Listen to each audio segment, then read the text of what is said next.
And welcome to Off the Tee. My name is Chris Exusion. You can find me at Chris Ebom on Twitter. It's Off the Tee on Heat Ratio Sports Network. We just got done the Olympics, kind of a crazy event, not something we're used to for the most part. I've been doing the golf betting DFS for a couple years now. Haven't hit the Olympics yet, but overall, it was a pretty cool event. Couldn't stay up for it that late. I'm getting old over here. The wife and kids are beating me up constantly.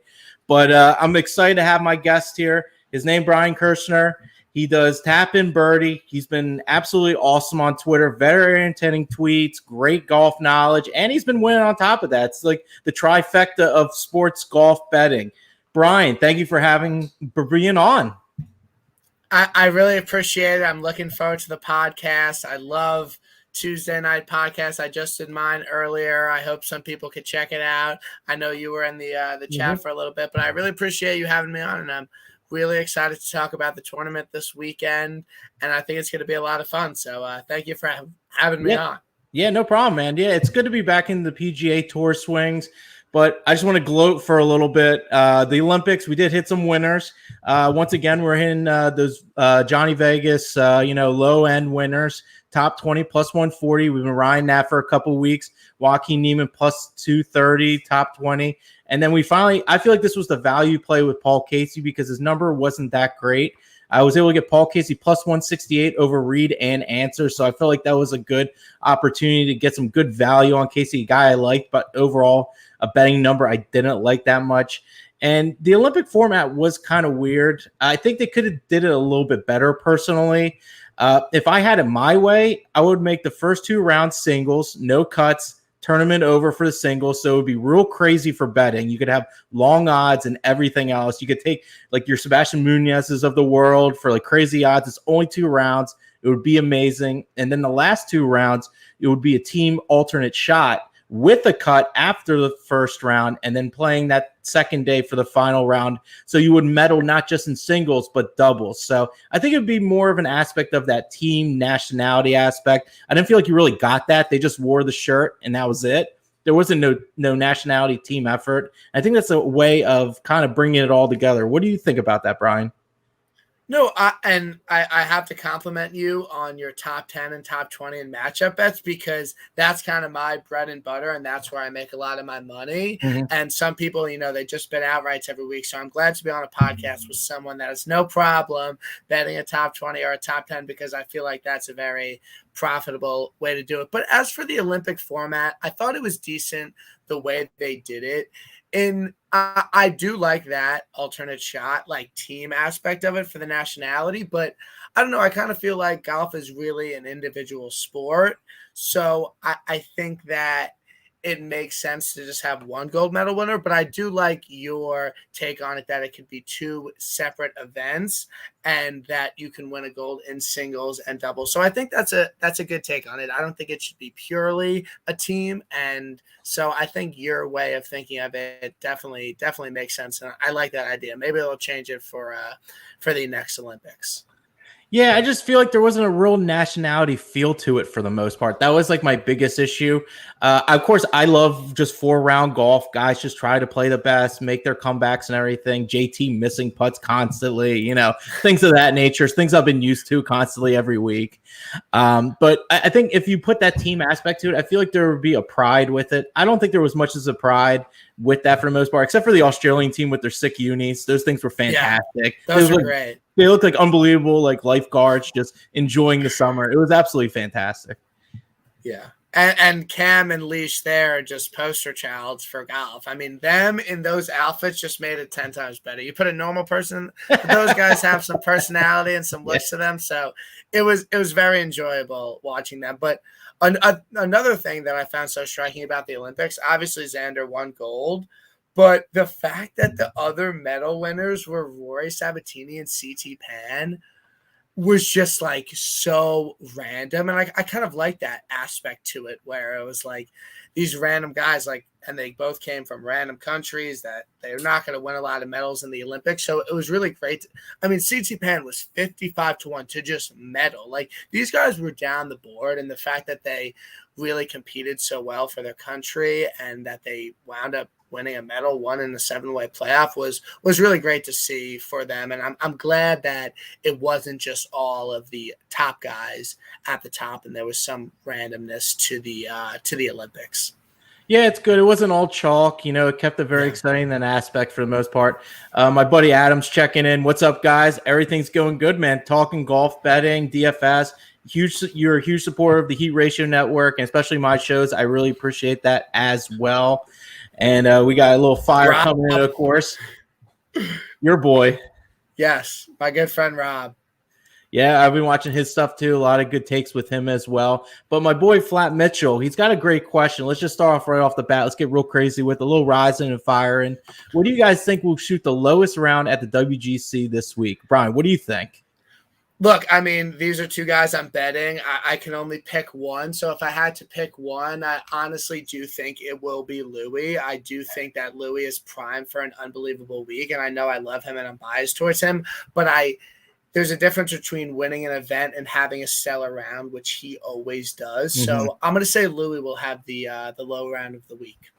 Nice. As far as the lowest round goes, I'm actually going a guy that he's on top of the board. He's a guy that I think he really likes playing here for the most part, and I actually like him for a bogey-free round one play. Okay. And that's Brooks Koepka's 10-1.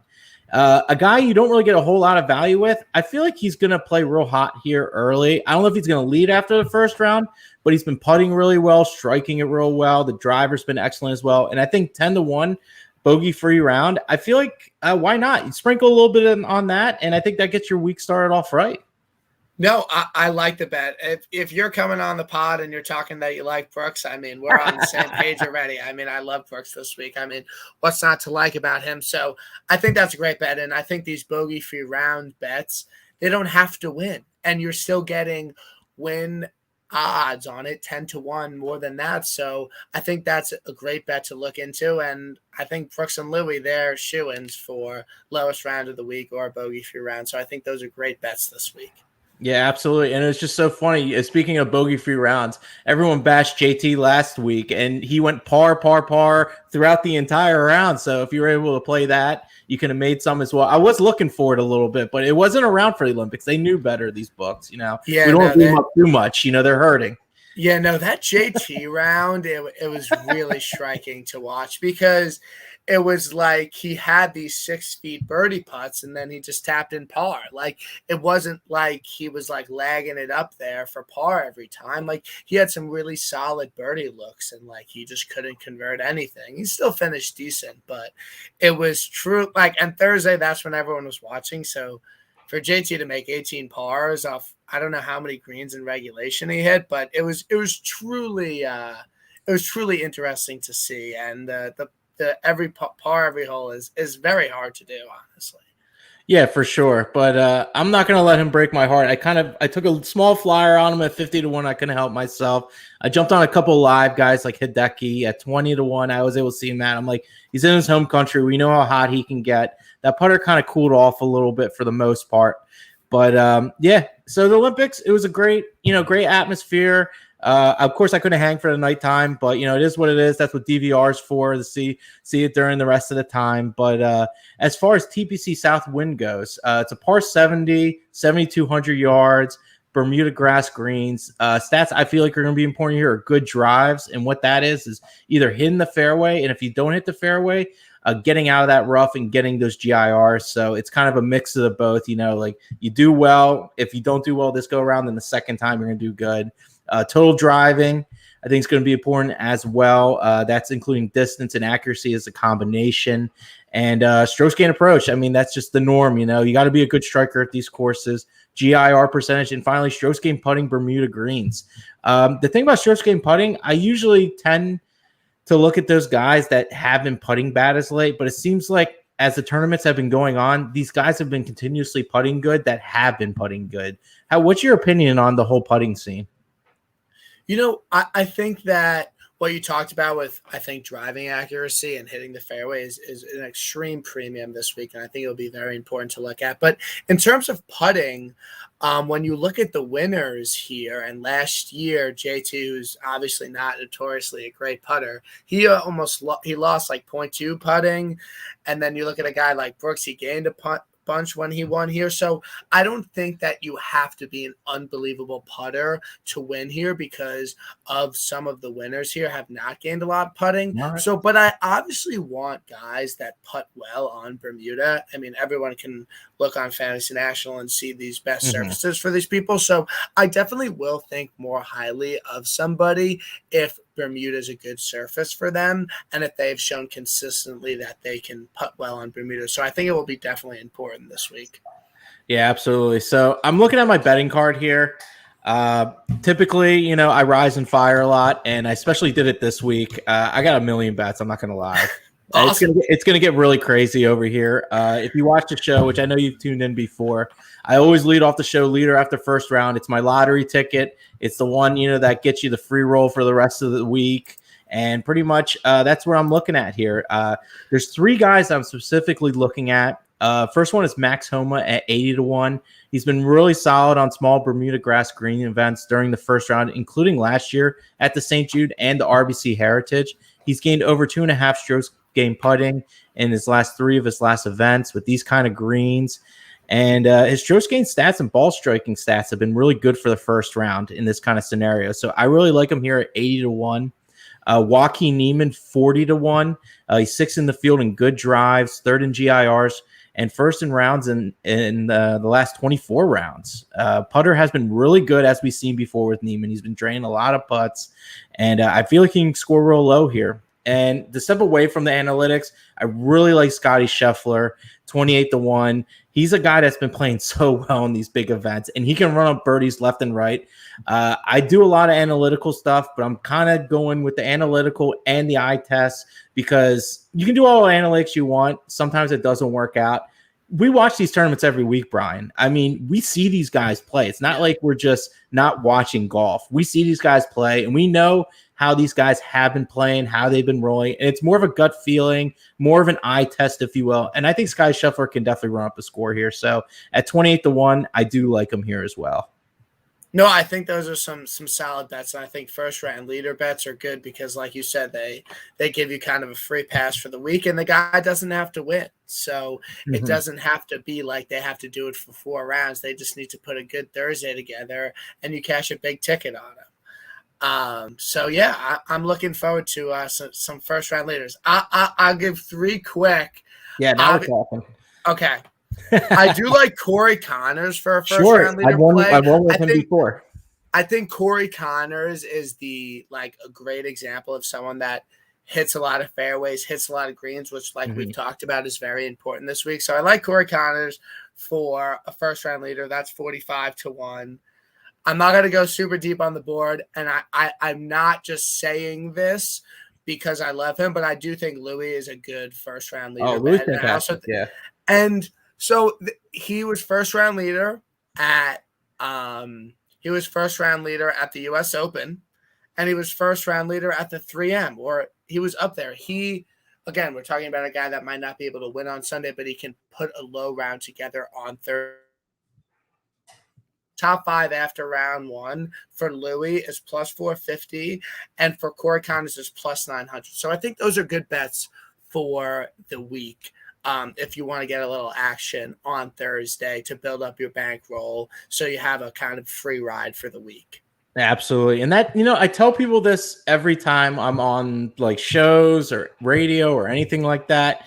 Golf is by far the best sport to bet. Not only could you sweat 1 round and make a lot of money, or just play a whole week, play 2 rounds. It doesn't even matter. So many prop bets. There's so many things. Golf is so great to bet. And if you're doing the work like Brian and I are, and you're watching the shows and things like that, you can pick up on some things and get some plus money on some things that are pretty good bets, like that you would normally pay minuses on football, basketball, anything else. I absolutely love it. I love the fact that he brought up top fives, things of that nature. I wanted to get in that as well because I'll sprinkle a little bit with this, but then I'll put a little bit more on these bets. So I like Homa top 20 after first round plus 290. I think that's great. In a 60-man field, I'm almost getting 3-1 with a guy that I think is already going to be contending for first round leader. No problem there. And then T10 after first round, Neiman plus 420 and Scotty Scheffler plus 360. These are bets that are very attainable, and I feel great about them. I absolutely love it. I love that you brought this up because I think personally, the leader after first round, they're tough to hit. I mean, I've hit a few of them. I've hit Connors, Matsuyama. I've hit a few of them, but the T20s and the T10s, if you feel like you did the right homework and you're close, I've been close a bunch. These bets do hit, and then they help the card out a lot. So I really like that. No, I think they're great bets. Can I ask you what book they have them on? Because I know what books do they have. So these are on FanDuel So FanDuel has top through 20 round one bets. No, I think those are great because another thing about round one, I mean, we do this every week, but sometimes you bet on a guy and they have a great round one and you have a top 20 on them or you have a top 10 on them. And you're like, I'm a shoo-in. This is going to cash. And by Sunday, they kind of drift away. So I think that round one, I usually only bet those for majors, but I think round one, top 20, top 10, I think those are absolutely excellent bets. And I like Scotty. I like a Scotty first round top 10, top 20. I think those are very easy to cash. And, you don't have to be right for 4 days. It only has to be for one. So I think those are excellent bets. And maybe I'll have some of my friends in New Jersey wager some of those on FanDuel for me. Absolutely. And speaking of other books as well, I mean, I'm not filled with any books, so I'm just going to blow up other books as well. So MGM, if you're ever looking for the top 10, top 20 markets, things like that, they do pay ties, which is really huge because those tie bets, they do come into play. I've been burned a couple times. So you might lose a little bit of odds, but at the end of the day, those T20s, sometimes they don't cash with those other books. But with MGM, they typically do. But as we were talking about the first round players for the most part, there's just some guys that get low in the first round that just don't give a fuck. They just rise and fire. They don't care. You got the Sebastian Munez's, you got the Pierre Malnati's, you got like all these guys that just don't care. There's no pressure on the first round, and they just grip it and rip it. And then you see them fall off later on. You just got to kind of look at those kind of guys because they do come up for sure. Yeah, no, and you brought up the ties. It is so important in my opinion, if you're wagering a placing bet, top 5, top 10, top 20, you need to bet on a book that pays out ties in full. I'm very lucky to be on a local book that pays out ties in full. And there's no way I would be as profitable as I was if they didn't pay out ties in full. So, and BetMGM, we're not affiliated with them, but if you're in a legal state and you're betting finishing positions, it is an absolute must to bet on BetMGM because they pay out ties in full. It's just so important. And it's just going to lead you to more profit, which is obviously what we're all trying to do here. Absolutely. So I don't know if you jumped in the top 40, top 30 markets since it's kind of, smaller field, of course, and everything. Did you dabble with that at all, or are you just getting right into the top 20s? So look, this is it's a WGC. The winning score is going to be between 9 and 13. Elite players have won it. Mm-hmm. The top 20 odds this week are not great. And you see my card every week. I usually have a lot of top 20 bets, and I'm always getting plus money. And I like betting top 20s between like a 175 to 300 range. I am not doing that this week. I am not going far down the board this week. I am betting a lot of top guys, top 10, top 5 to win, a few guys top 20 that I could get decent odds on. But I am more focused on top of the board, top 10, top 20. I am not trying to have a lot of random guys that I think might have a good week and bet on them top 20. I'm focused on the elite this week, and I'm focused on the elite finishing top 10, top 5, and a few top 20. So that's my philosophy for this week. I have a few bets. It's going to be a lighter card, higher wagers this week for me at the WGC. Nice, and we got a check-in over here. You're getting a shout over here. You love Harmon top 20. Alert. No, I have not. I usually bet that all the time. That is like always my lock of the week. But this week, I don't know about Harmon. I don't know if I could get there, honestly. But I have a few top 20s that I am placing a hefty wager on at about even money. Harmon, he contends well in a lot of events. I think of him more as a birdie fest guy, but he has contended in majors, which I'm looking at for this week. So I think you could probably get a decent number on him top 20. That could make my way onto the card this week. Absolutely. So I got a couple top 20s I like over here. I already talked to him earlier. Homa plus 350. Ball striking numbers have been fantastic in his last 4 tournaments where strokes gained categories were recorded. The putter has been good. Hasn't been good. I apologize. It's been absolutely atrocious the last 3 tournaments for the most part. But he's had some time off to work on it. History has shown that the putter does get hot at times. And hey, look at this. We're getting some big Homa week. Rob likes Homa. I mean, I'm done. So I'll say quickly on Homa. Me and John were talking about it. I think that a really good comp this week is Pebble, and he played well at Pebble earlier in the year. So. Right. You have that aspect going for it. So I think that Pebble, I think Homa's record at Pebble bodes well for him this week. And I think that his numbers on approach could do well. So I do think that in a field where you're not getting great numbers on guys, top 20, I think that Homa would be a good play.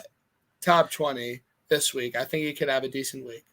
And for the record, I don't think you're that drunk. I've watched you many of times. You're locked in right now. Don't worry. Don't let the haters get to you. So don't let that be. Yeah, no, definitely. Rob is drunk? No, I'm not. Yeah, Rob's fine. Oh, well, I thought we were talking about you for a second. I just got a quick look over there. But no, I guess Flowers, like, do you have Flowers and Rob are like my two good friends. I guess Flowers does not like Homa this week. Maybe because he's like a West Coast guy and he kind of plays into Cantlay a little bit. But no, I'm good. I'm ready to go. I had a glass of water in between podcasts. I'm ready to party. Now, so the other top 20s I was looking at, lower odds here, Jason Kokrak, plus 170. He's 6th in the field in strokes gained putting in the field the last 24 rounds, 2nd in the field in birdie average, and he's 11th on strokes gained approach in the last 24 rounds. He's a multiple winner on tour. He hits over 60% of his fairways, and he's got some distance off the tee. So I like him as well there. And finally, like you said, the odds aren't that great for the top 20, but I think he's going to actually tear this course apart this week. It's Harris English. He's even money. Talk about great recent form. The dude has been locked in. It's like the shades of when he was tearing it up before. He's doing absolutely amazing strokes gained categories. Last 3 tournaments, all positives, crushing it. He had a first, a third in his last 3 events. And showing glimpses of the old English, the OE, if you will. Yep. And he's just been playing absolutely amazing. He wants to get up in those FedEx Cup standings. So I love him here, even though it's even money, but we can cash either way. I was thinking about English, and I think that he's won on this course. Okay.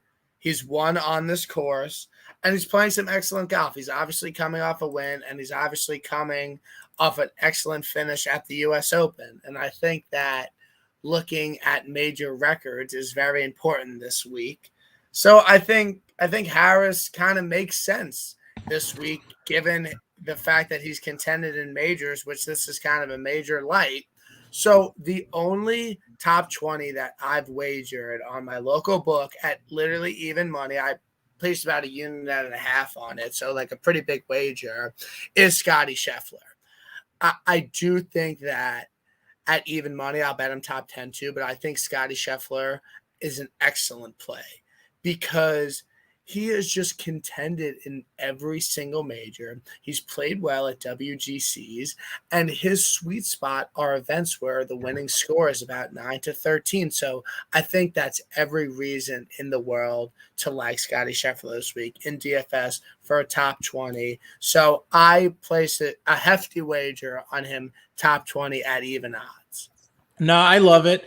I'm big on Scotty Scheffler this week as well on both ends, DFS and betting. So I'm right there with you. I didn't jump on the top 20, but I do really like him as well. I think it's a pretty interesting question. Is this Sergio week? Best player on tour until you start putting. I'll go first with this. I feel like Sergio's putting has been so bad, it's been unreal. I mean, like you feel like he can't do any worse, and he keeps doing worse. He's everyone's favorite villain. A little story about Sergio. So I went to the U.S. Open when it was in PA over there at Marion Golf Course, and right where I'm at for the most part. And Sergio, just not a fan favorite at all. He's like the bad guy of the USA. And my father-in-law, he goes, "We love you, Sergio, you jackass." And everyone's laughing, and Sergio just stone cold did not like him at all. And it was so funny. It was a rainy day, though. It was kind of a rough day at the U.S. Open. They had a lot of delays and everything. It wasn't the best day to go, but it was pretty awesome, though. But I can't get on Sergio with this putter. It's just I'm all about the guys putting bad and, not doing any worse, but he just keeps getting worse. So I'm going to stay off of him personally. What are your opinions of the great Sergio Garcia? So Sergio's a guy that he's not someone that people only play in birdie fests or hard events. Like, people just play Sergio all the time because his ball striking and everything is so good. And I think at the 3M, a lot of people were on him, and he was so excellent ball striking, but he legitimately couldn't putt. I'm not someone that I don't like playing Sergio. I will not be playing Sergio this week. I'm going risk averse this week. And in my opinion, there's a lot of risk tied to him this week. So if he putts lights out and he plays super well, so be it. But I won't be there for Sergio this week. But if you want to bet on him turning his putter around, that could be something that you might want to invest in, but I don't see it personally. Yeah, I don't see it either. I'm a guy that loves the bad putting to become good putting, but his putting has just been atrocious, and I'm just not on him at all. You might be able to play him on some DFS to get kind of lucky for the most part, but that's pretty much about it. This is pretty funny over here. He goes, "Home is what Cantley wishes he could be." Yeah, a little bit.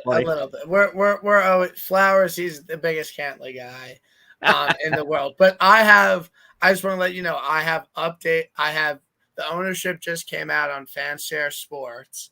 So I'm looking at it right now. So I will have the in on the good ownership numbers for Fanshare this week, if we're talking about a good DFS play or something like that. So I'm glad to be able to give that information out to the pod. Absolutely. So, all right. So since you got that info, I can dig it. I want to get one guy's ownership that I've been kind of looking at. Can I get a little odds on? Let's see here. Let me look real quick. Joaquin Niemann. Give me a little Joaquin Niemann love. Let's see what we're looking at from Mr. Joaquin Niemann.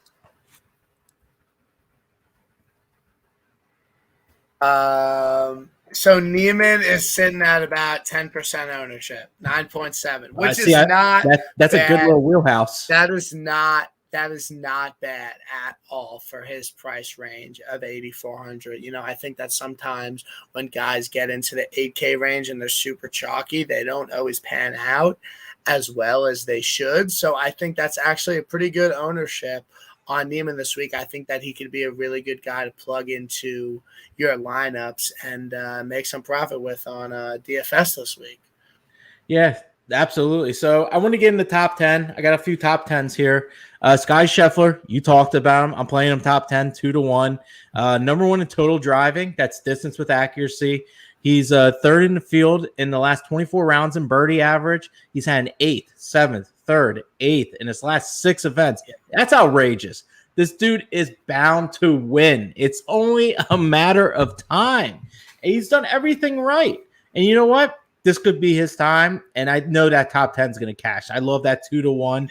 I'm big on Harris English plus 260.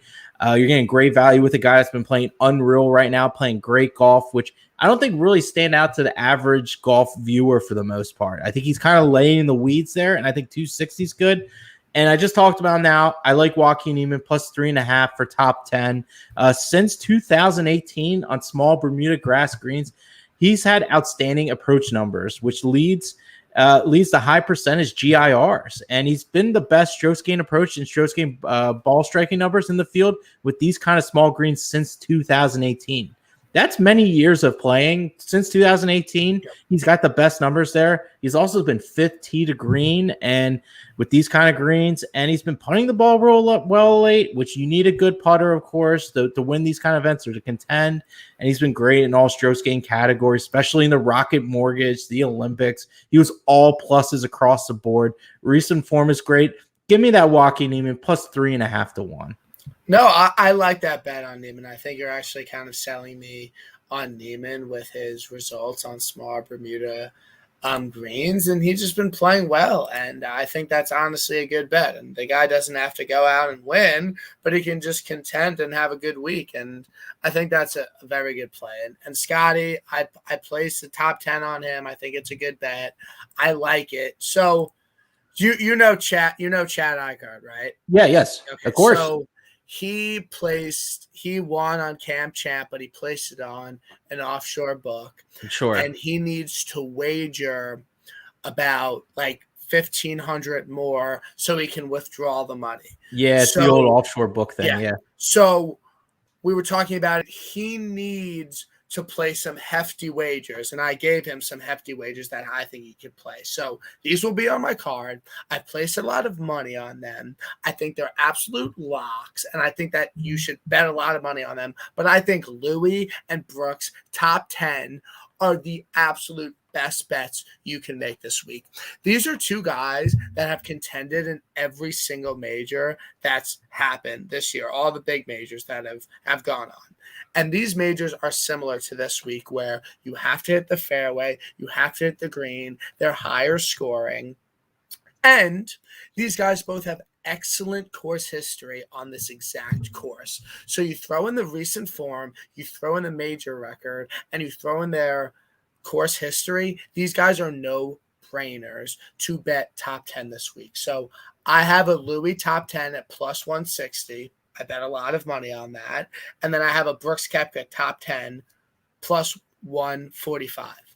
These aren't crazy juicy odds, but I think they are worth betting over a unit on for. So those are my top 10 locks of the week that I will be wagering. They'll be on my card.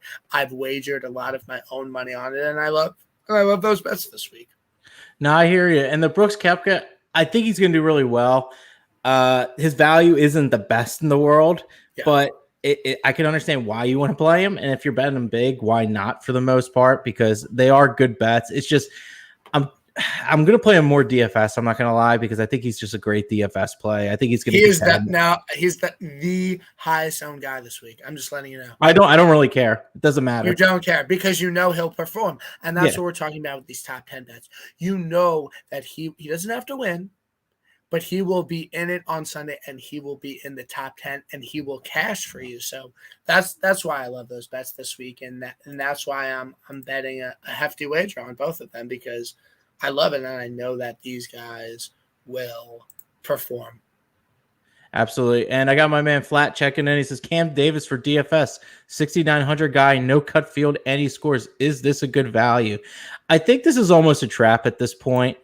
We know he drives it pretty far, but he's not really that accurate for the most part. I'm personally just going to stay away from him. He's played pretty well of late, and I think people will look at that. And I think at 6,900, I think it's going to be kind of a chalkier play in that spot, especially at 6,900. I just have a bad feeling about Cam this week. I'm personally not going to play him. I'm only playing a couple lineups this week because I'm going to try and really narrow it down and see what I can do with it for the most part. But what are your opinions on the great Cam Davis? Yeah, so I think that there are golfers that you play in birdie fests, and there are golfers that you play in hard events. And I don't think Cam Davis is a guy that you play in a hard event. I think you play him in a birdie fest where the winning score is going to be 20 under, where he literally just won. So I think I don't think it's a great play this week. I think that in this field, it's important to get a guy that is lower priced on DFS, but I don't want a lower price guy that hasn't contended in some harder events. So another guy I would probably put in the same category would be Sam Burns. A lot of people like Sam Burns because he puts well on Bermuda and he's low price and he's 6,900 and you could fit a lot of guys in. But in my opinion, Sam Burns is someone you play in the birdie fest, and this is not what that's going to be this week. So my caution would be look for a lower price guy that plays well in harder conditions. So that's kind of my take on the lower price guys this week. But again, it's no cut, so it really kind of changes things. Yeah, so a guy that I'm looking in that lower range, if you're going to try to go that low, I think Carlos Ortiz might be a decent little play, even though he fell off on Sunday. He putts very well on this kind of greens for the most part. I think he's a guy you could look at. Kevin Na's always a sneaky guy that you can look at. And Garrett Higo, he's been playing well. So, I mean, if you want to ride just a guy that's been playing well consistently, I think he's a guy you could look at as well. We got another guy checking in. He says, how about Xander and Colin? I mean, my opinion, you can't go wrong with these guys. They're playing at the top of their game right now. I would almost kind of fade Xander at this point because he finally did win. He's the prototypical analytical guy that you're like, he's gonna win, he's gonna do this and that, and it's like he is Mr. Analytics. Like he finally pulled it off, and it's great to see because he does everything correct. He's great off the tee, approach, putting, you name it. He does it all right. But how is it going to be after winning a big emotional event? He's walking around with his gold medal during his interviews. Like, a guy that doesn't win all the time and he wins like that and he's gloating about it. He has the talent, yes, but I'm personally staying away from Xander. Colin, I will never fade Colin Morikawa. He's my favorite golfer on tour. The guy's a ball striking machine. I don't blame you ever playing Colin Morikawa at any course. I don't care where he's playing. He could be playing at my local public course.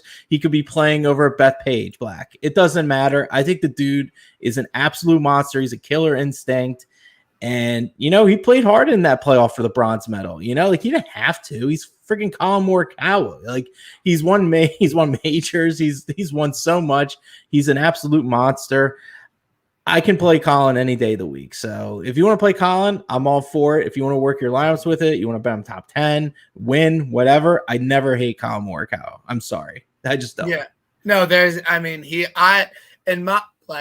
best players in the world right now are Rahm and Colin, but Colin scares me every single week. Yes. Like you said, there's no reason why you should ever fade Colin at this point. What he's proven, like you said, he's unbelievable.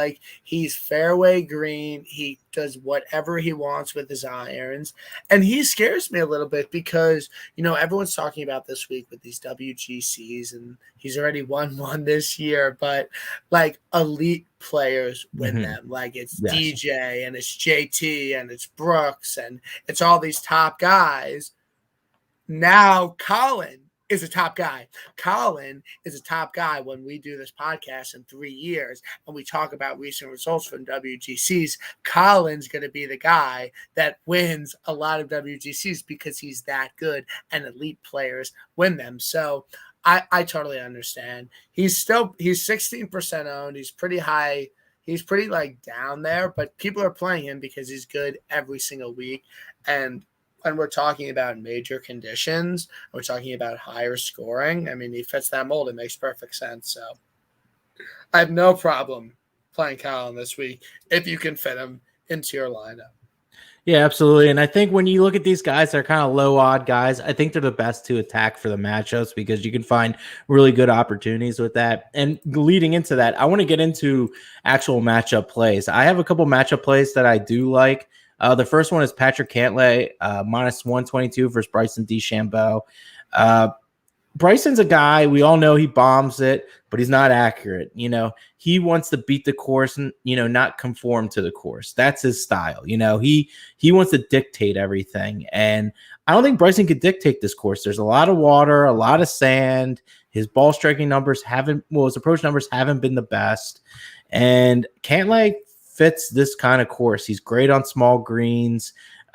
We know he's on the East Coast. He hasn't been always amazing on the East Coast, but his recent play has been really good, and he's been good on this kind of track.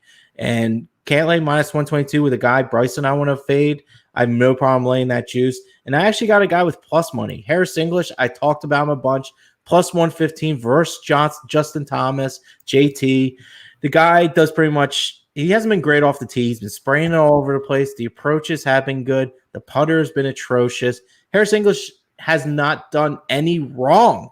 The guy has been unbelievable. And I'm getting plus money against a big name JT that is playing over in Tokyo, not putting. Now he's coming to Tennessee. I have no problem fading him here. He's not going to correct this putter here. Mark my words. Harris English plus 115, getting the juice on your side, then some. Those are the two guys I'm looking at. Cantlay minus 122 versus the great Bryson DeChambeau. Harris English plus 115 versus JT. Book it now. All right.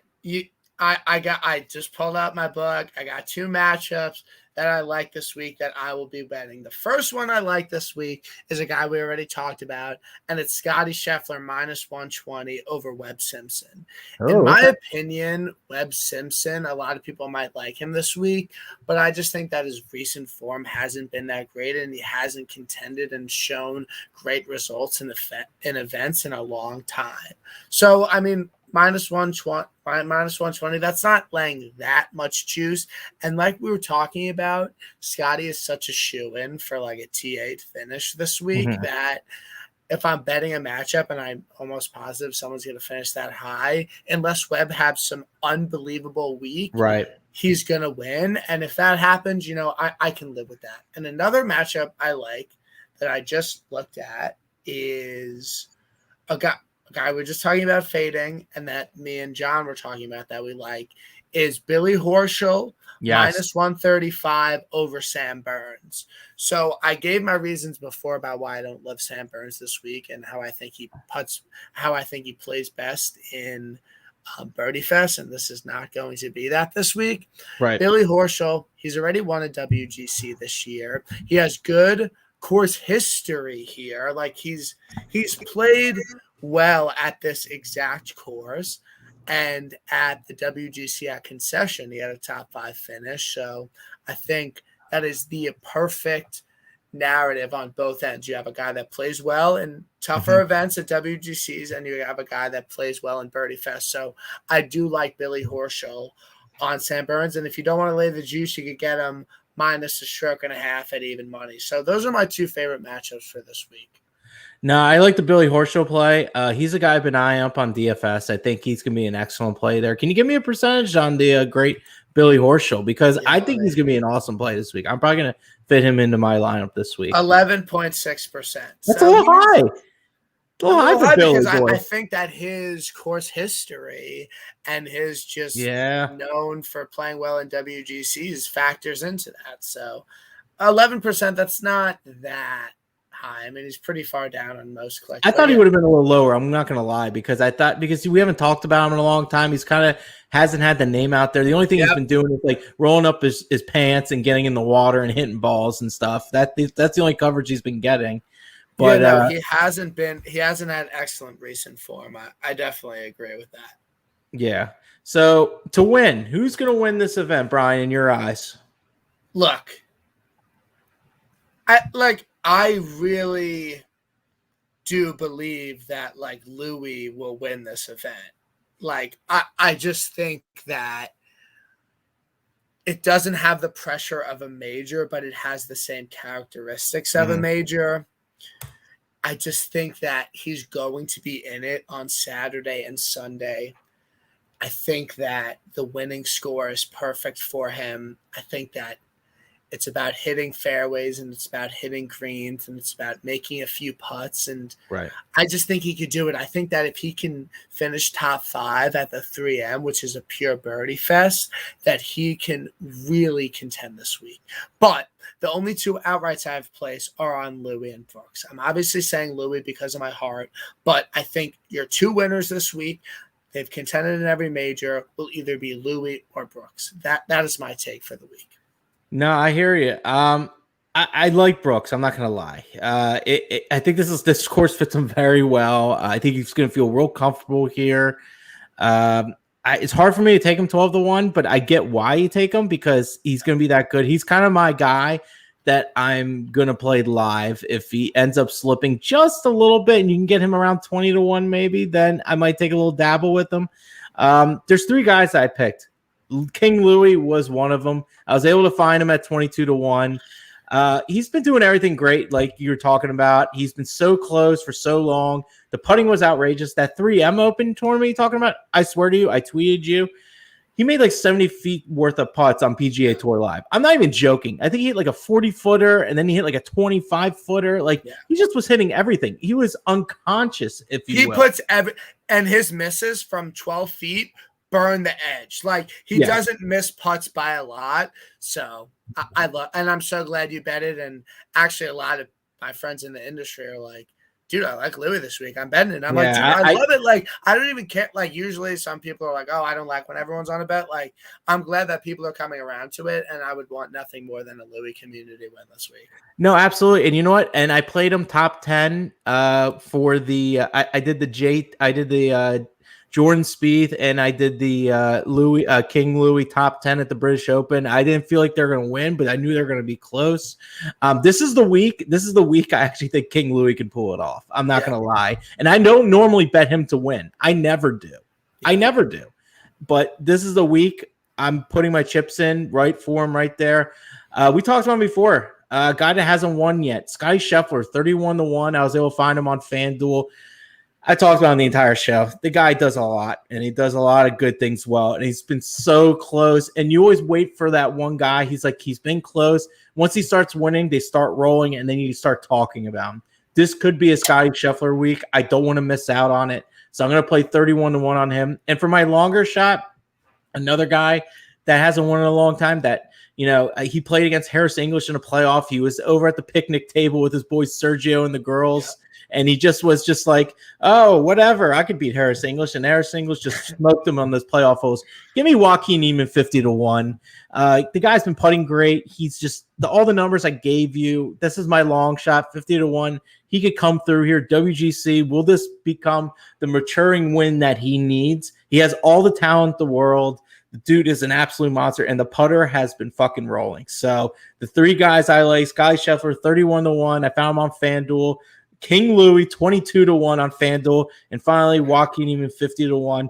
These are the guys I'm going to play to win. Hopefully I win. Maybe I'll make a star-studded appearance on Tap and Birdie, possibly. We will see. But I need to win. I only have winners on. So and I need to prove it. Right. And you know what? I'm ready for it. So the last winner I had was Patrick Cantlay when he won. But you know what? That was kind of a fluky win. But that's okay. Rob's got to just get that COVID shot, I guess. But that, it is what it is. He played unreal. I take wins when I can get them because I get screwed plenty.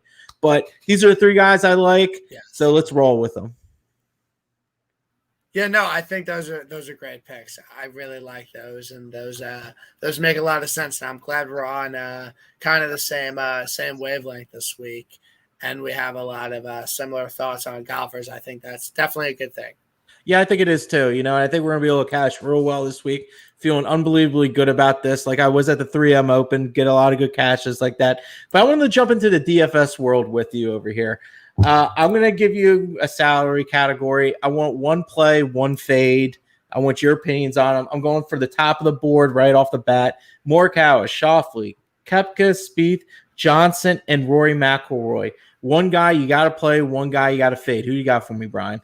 All right, so my fade, everyone's so good, but my fade would be DJ because I think he's too obvious, and then I think a lot of people are on him, so I'm going to go fade for DJ, and then I think my play, which we haven't talked about him, would maybe be Spieth, honestly. I think his ownership might be a little lower.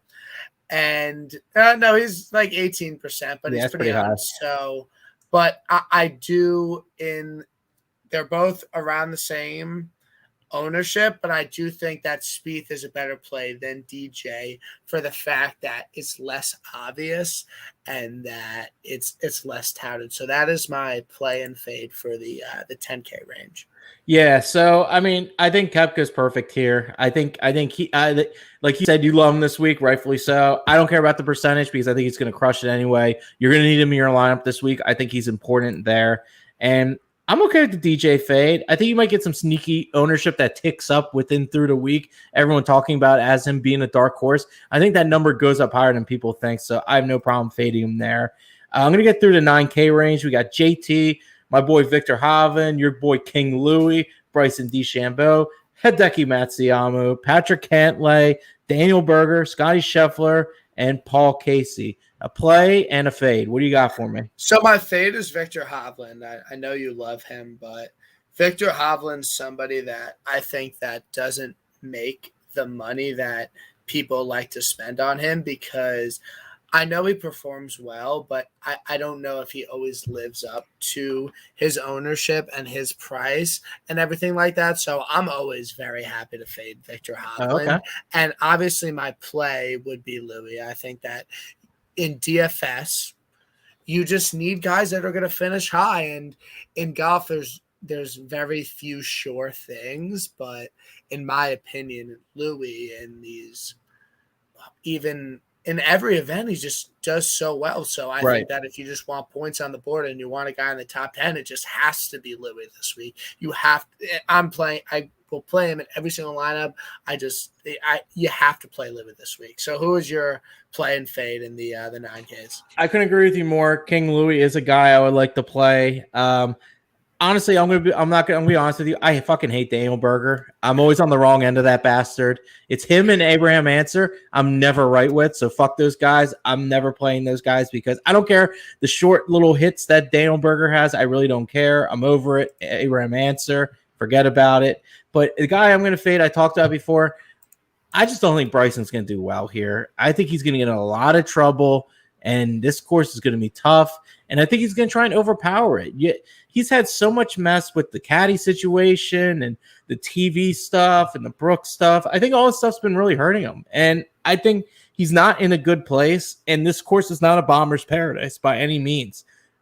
Complete fading Bryson, but if I'm going to play somebody, you know what? We didn't even he was on the list over here. The Scotty Scheffler 9,100 over here. He's a guy that I think I would play this week. I think he's gonna have a big week, and I think he's got win equity next to him. So I'm playing Scotty Scheffler, and I'm fading Bryson there. I'm looking at the 8K range here. You got everyone's lovable loser, Tony Finau. We got Fitzpatrick, Reed, Shane Lowry, Webb Simpson, Joaquin Niemann, Abraham Answer, who I just adore, Cameron Smith, Corey Connors, and Tommy Fleetwood. Who are you playing? Who are you fading over here? So I will be playing Shane Lowry. I think that he's just been playing exceptional golf, and it doesn't matter the tournament or the type of event. He just contends. He's a very safe play because he doesn't have a lot of super high finishes. And then my fade would be Patrick Reed. I mean, I just think he just plays so much, and he didn't play even that well at the Olympics.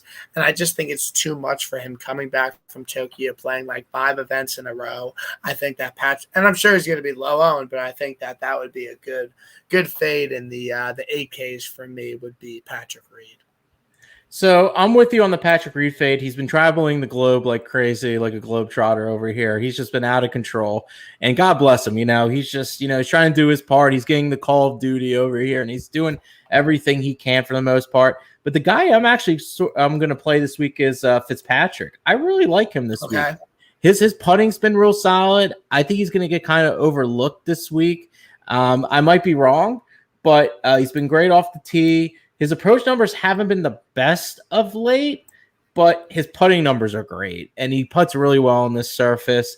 And he's a guy that does play really well in these kind of tough competitions. I like Fitzpatrick here as kind of sneaky play. I don't know. He might get owned more than I think, but he's a guy that I can definitely lean on this week. No, I like it. I like those plays and fades for the AKs. So I'm going to get in the 7Ks over here. We got the forgotten man, Will Zalatoris. You used to be the darling of all betting golf, and now he's disappeared. Then we got Jason Kokrak, who I'm a big fan of. Sanjay M, another huge fan of. This is like my range over here. Harris English. You got Harmon. I hate Terrell Hatton, so screw him. Sergio Garcia, whatever. Adam Scott plays one tournament every 5 months. We got Billy Horschel, Mark Leishman, and Justin Rose. Oh, and Ian Poulter. Let's throw him in there too. Why not? That's the 7K range. Who you got for me? Play and fade. So my play would be Billy for the reasons that we talked about, how well he shows up in WGCs.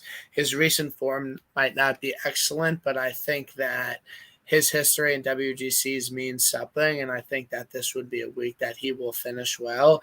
And then my fade will be Tyrrell Hatton. Just because I think he's very popular.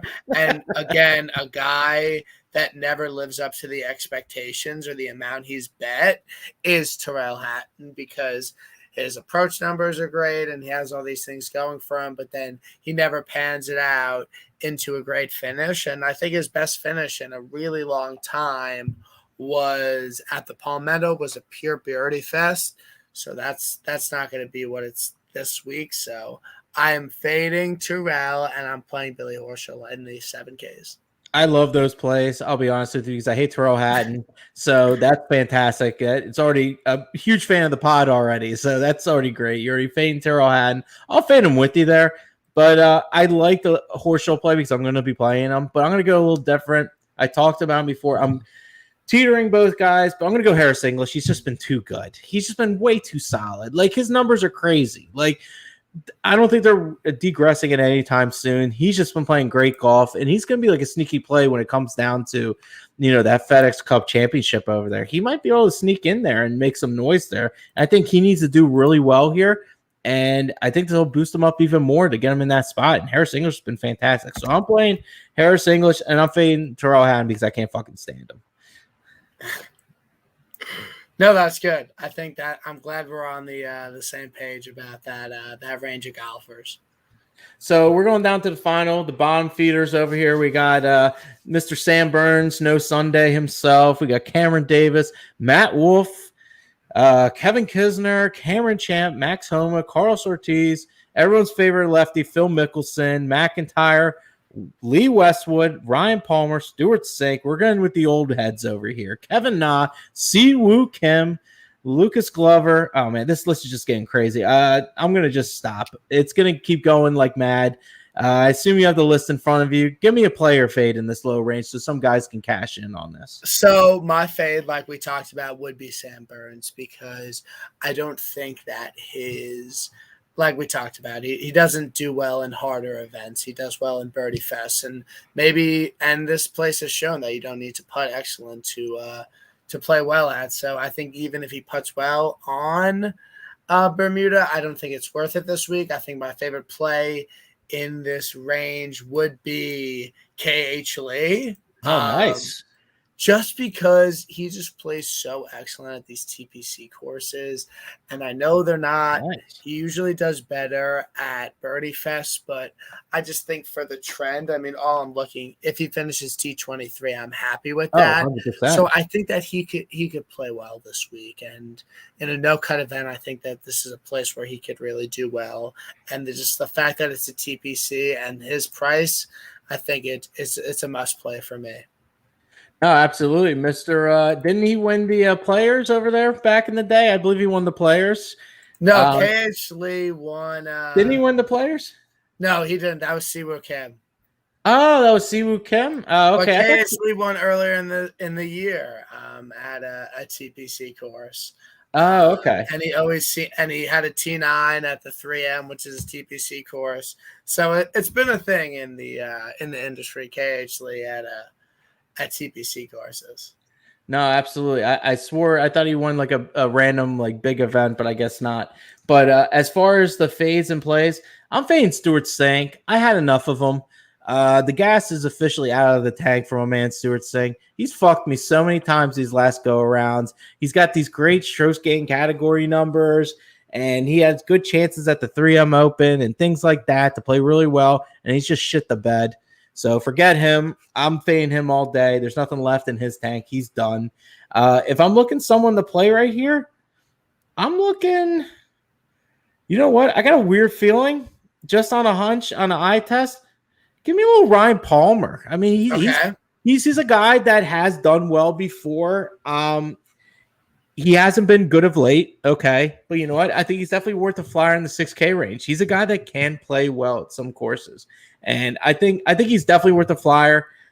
He's a guy that I'm looking at, and honestly, Carlos Ortiz, I think he's a good guy because he fell off on Sunday. Hopefully that brings down a little bit of ownership for him for the most part. But kind of a Ryan Palmer, Carlos Ortiz mix there. But you know what? I'll give you Ryan Palmer because, you know, he's due to play well, and he does have a good enough pedigree. I think he can hang around. So I like Ryan Palmer there. No, I think those are great plays in the 6K range, and I think that 6K range is important this week because you want a lot of top guys, and you want to get top heavy. You need someone to round out your lineup at the ends of the odds board and the price list on DK. No, absolutely. But I got you on. I've hit you up before. Let's go make a lineup. Come on, let's make a big money lineup. Let's get crazy with it. You're the guest.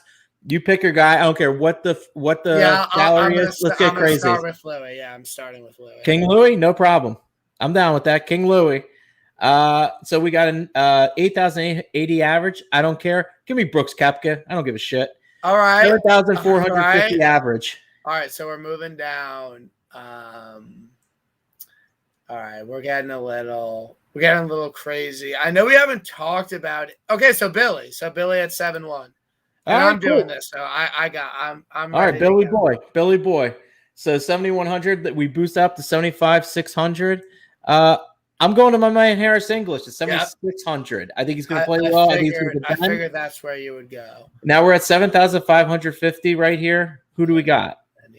Okay, so you're going to see what you can make me pick. I could pick high. I could pick low after you. So let's see what you do with it. Yeah, okay, yeah. I'll go Connors. At 80. Connors? We have 7K left. Okay, so we have Connors. all these guys we talked about in the 6K range.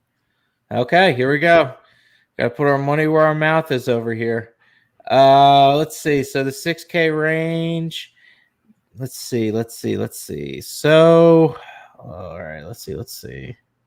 You know what? I think he's playing well. I talked about him all week. I'd be a hypocrite not to take him. Give me Max Homa, 6,700. So 300 left on the table. 300 left over. I always like leaving a little change up there. We got King Louis, Brooks Koepka, Billy Boy Horschel, Harris English, Corey Connors, and the great Max Homa, Genesis winner.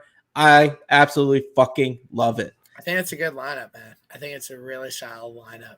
I might play this in a single entry, not going to lie. I'm feeling a little froggy. I want to leap.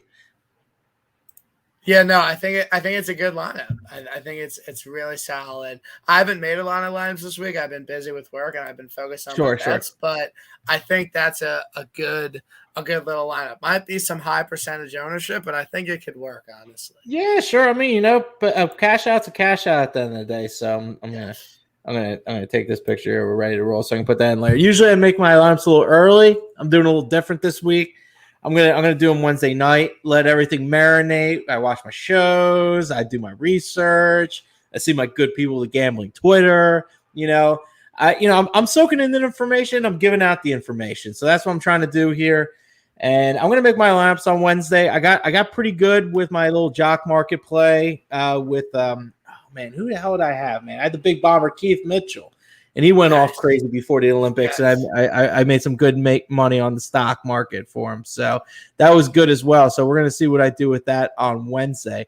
But I want to thank you again, Brian. This was awesome. This has been a long time waiting. I love what you've been doing. I'm glad you reached out to me before, I'm happy you're starting your thing, doing your thing with Tap and Birdie. I love it. You're doing good stuff, great content on the Twitter world, the gambling Twitter world, and keep up the good work, man. The ROI is beautiful, and it's a great scene. And we got to get some golf in at some point. I'm thinking a little. We got to meet middle ground territory. I'm in the Southland of New Jersey, and you're up in New York. Maybe we might have to make a middle ground for a future matchup play, a match 2 or a match 3. I don't know how many you have these lined up, man. You're a popular man. Yeah, no, I think that'll be good. I really appreciate you having me on. I had a lot of fun. I'm glad we could talk. I'm glad we didn't just talk outrights. I'm glad we talked top 10s, first round leaders, top 20s matchup. I think it was a really good podcast, and I'm glad I could be on. And I appreciate you taking the time. It was a great night, and we will have to get a match in. If you know any good courses in Northern Jersey and in that area, we could figure something out and definitely play. I'm looking forward to it. Absolutely, man. Yeah, what we do here at Off the Tee, we rise and fire, man. That's what we do, man. We get a lot of bets in there, and they pay it off. And we don't care, man. We just rise and fire. But thanks again, and also for the listening audience as well. In a couple of weeks, let me get the date up here in general. Yes, Wednesday, August 18th, 9:30. Tackle the Board is coming back, and it's going to be live on the Heat Ratio Network. My co-host, Russ Reese, we had a great NFL and college season. Myself, great college season, 62%. We crushed it. We played well.